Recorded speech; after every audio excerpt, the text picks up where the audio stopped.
I'm Michael Fox, and this is the Prospector News Podcast. And we are on location at the Vancouver Resource Conference in rainy downtown Vancouver. And I have joining me the president and CEO of Argentina Lithium and Energy, Nikolaos Cacos. Nico, welcome to the show. Michael, thanks for having me on your program. I am excited to have you here. But before we get really into the meat and potatoes of this, not everybody's going to be familiar with your company, so let's give them an overview of what Argentina and Lithium and Energy is about. Oh, of course, I'd be happy to talk about that. We're an exploration company focused in lithium in Argentina. Not very different, actually, what the name of the company states. We have what sets us apart, I think, from most of our peers in Argentina as an exploration company is who we are, our background. We're managed by Grosso Group, and we have a 33-decade experience in that country and have had a lot of success with many other junior companies that we've managed. And we've begun the last few years here with Argentina Lithium and been able to build this company up now to the point where we have 4 exceptional projects. 2 of them are our lead projects right now. And we have been able to fund it. We have very aggressive exploration program ongoing on one of the projects, while the other one's still in permitting. I think we're on our way to making some serious lithium discovery here. Outstanding, and I'm thankful that you brought up Joe Grosso in this conversation, because the first question that I wanted to ask about was why Argentina, because Argentina is not necessarily one of the viewed as one of the better places in the world to be doing business in, but Joe Grosso is legendary in that country and has worked in Argentina his entire career. How important is it to have that kind of experience, and how does that de-risk any potential project that you have, having that benefit of Joe's experience in Argentina? It's absolutely critical. Joe has been in Argentina and with the Grosso Group 30 years ago, when just as the mining industry was opening up and liberalizing its investment laws to allow foreign investment into that industry.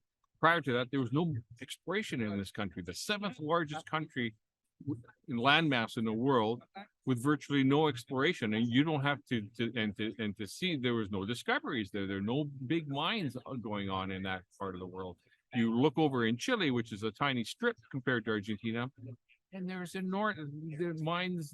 Mining is their number 1 industry in that country, very highly developed. So when Joe went there 30 years ago, and he very quickly saw that opportunity, and he, not being a geologist but being a businessman, he seized on that opportunity, incorporated a company, and we got going there. Now Joe's got family in Argentina, both on his wife's side, on his own side, and he worked very closely with the governments to help craft and write the mining code and the exploration rights, to the point where the Grosso Group now today is considered a pioneer and in the mining industry in Argentina, and Joe's been recognized for that. He's been actually inducted into Argentina's Mining Hall of Fame. So when you say Grosso Group in Argentina, it's a big name. It's actually very well known, very well respected. And for us doing business there, being a Grosso Group company, the competitive advantage is unparalleled, because it builds on deep contacts, not just in the government, provincial, municipal, or federal, but also throughout the industry. And vendors that have projects that wish to, submit them, they prefer to come to Grosso Group, because we've developed a reputation, not just of capable explorationists, but of honest dealing and transparency. And these are principles that Joe's been able to put into the company, and we continue to follow these principles, and it served us very well. We've made 4 major discoveries in that country, and with Argentina Lithium, we're well underway for our 5th major discovery in that country. Yeah, I'm glad we've had this chat about Joe, because one of the things that I preach when investors come to ask me, how do I decide what are good companies and what aren't? And it's always management, project, then jurisdiction. And in this particular case, the management is such world class and has such a reputation in the jurisdiction that as I would follow this story, my jurisdictional concerns would be diminished quite dramatically by Joe being attached to this particular event.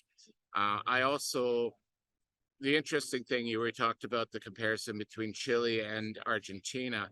I had some history in the wine business in my younger years, and I still enjoy a good glass of wine. I often buy Argentinian wines over Chilean wines, although Chile has the reputation because the Argentinian wines are just as good as Chilean wines. Absolutely. Just like opportunities in Argentina are under the radar compared to opportunities in Chile. So, this here is one of those kind of strange comparisons that one can make, but there's a lot of sense to that comparison. 2023 was a really big and busy year for your company. Let's run through some of the highlights of the year, because it was an impressive move forward for the company. Absolutely. 2020 year was definitely a formative year for us, and a very busy one at that. Number one, our flagship project, the Rincon project, which sits in the same Salt Lake where Rio Tinto has a big land holding and a big resource, and they're moving forward with to put that into production. In fact, they bought their deposit there just a year and a half ago and paid $825 million for it. So we've been working and drilling on our project throughout the entire year, and I'm very pleased to say that the results that we've been getting back have been exceeding even our own internal expectations. We're getting exactly the similar types of results that Rio Tinto has on their project. So we're well underway right now to generating our initial resource estimate. I think and I'm jumping ahead here a little bit, I know, by middle of this year, 2024, I think we're going to see our first resource come up. But then a real transformative event that happened towards the end of the year was in the third quarter of 2023, when we received a very significant investment from a major international car company. That's Stellantis, one of the largest car makers in the world. That's under their hood, they have brands like Fiat and Chrysler and Jeep and so forth. They made a $90 million equivalent in Argentine peso investment in our company for a 20%, just under a 20% interest, for us to be able to continue to explore and to expedite our exploration efforts and to get to the point where they can receive lithium when we get to that point of production in the future. Stellantis has been an interesting case study on how the world is changing. You're seeing people that would benefit from a supply chain actually investing in the minerals in the mining companies in order to secure their supply. And Stellantis, as far as auto manufacturers go, has been at the front of that particular curve and has made several investments in the Argentinian market on the critical metals that they're going to need for their electric vehicles. So, that's right. They made a copper investment and a lithium, and we represent their lithium investment. Yeah, and it's again the copper investment was another legendary name in the market, Rob McEwen. Again, we talk about the personnel and the management of the company opens doors for these types of opportunities, and it allows that company to move forward. It takes us to 2024, and your plans now with that kind of cash infusion, I guess the sky's the limit. You can do anything you plan to do in 2024. And we do plan to do that. We have lots in store for 2024. We are already retooled our exploration plans to accelerate our drill program at our flagship Rincon project. And we also have another second project called the Antofalla project, which we also consider a flagship because it has twice the size of Rincon, and its neighbors Albemarle, which is the world's second largest lithium producer, and they have there in that Salt Lake, what they was considered the largest deposit of lithium in Argentina. So it's very exciting. We're at the permitting stage with that.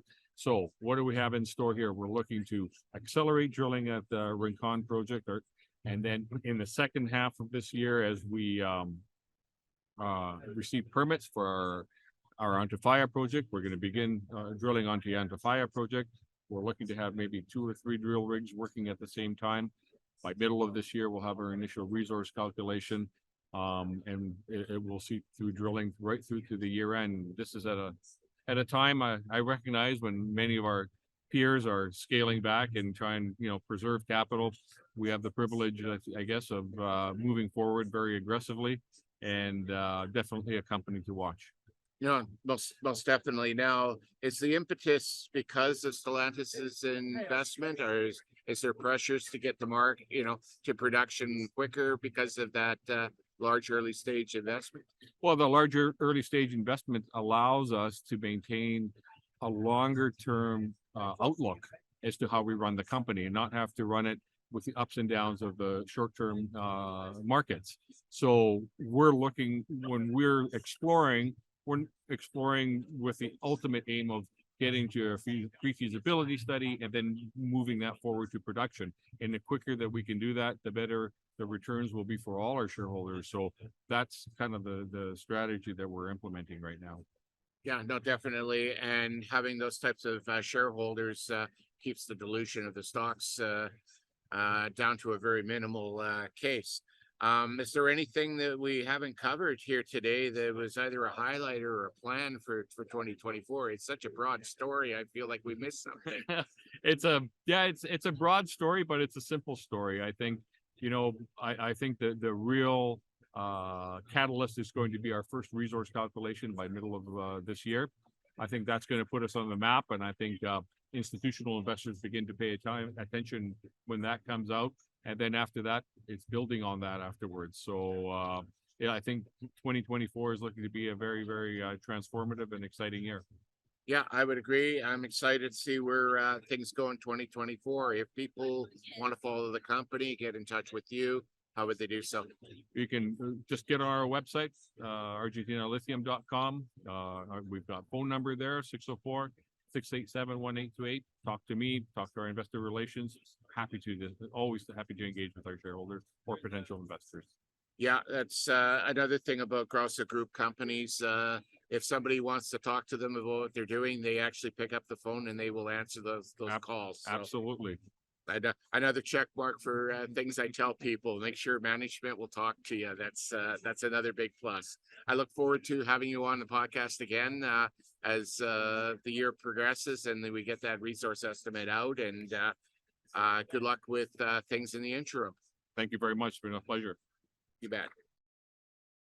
Argentina Lithium Energy is the paid sponsor of the Prospector News.